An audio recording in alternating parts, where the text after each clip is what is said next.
Хүүхэд бол хэн нэгний золиос биш. Тэр бол ирээдүйн гэрэл. Өнөөдөр бидний ирээдүй болсон хүүхэд багчууд минь юу л болоод байна да. Эцэг эхчүүд, та хүүхдтэйгээ сүулт хизээ тайван сууж ярилцсан бэ. Өнөөдөр таны хүүхэд хэн нэгэн дээрлэхүүлж, дарамтлуулж, сүрдүүлгэнд орж байгаа юм биш үү?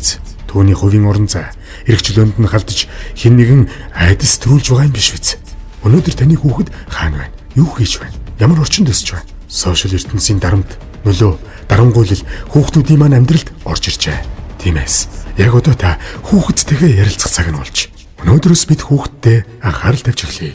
Хүүхэд бол айж имээсэн орчинд биш, харин аюулгүй, соёлтой орчинд өөрийн дуртай зүйлээ хийж, өөрийн хүссэн хоббигоороо сурах ёстой.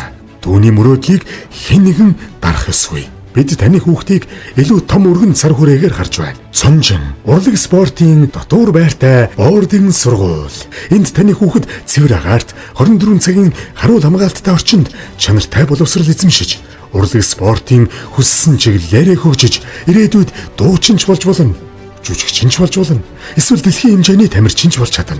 Өнөөдөр таны хүүхэд айж явах ёсгүй. Харин маргааш дэлхийн тавцанд гялалзаж явах ёстой. Учир нь хүүхдийн хүсэл мөрөөдөл хязгааргүй. Тиймээс түүнийг бүүхэр, түүнийг дэмж, тэр таны итгэлийг хизээж алдахгүй.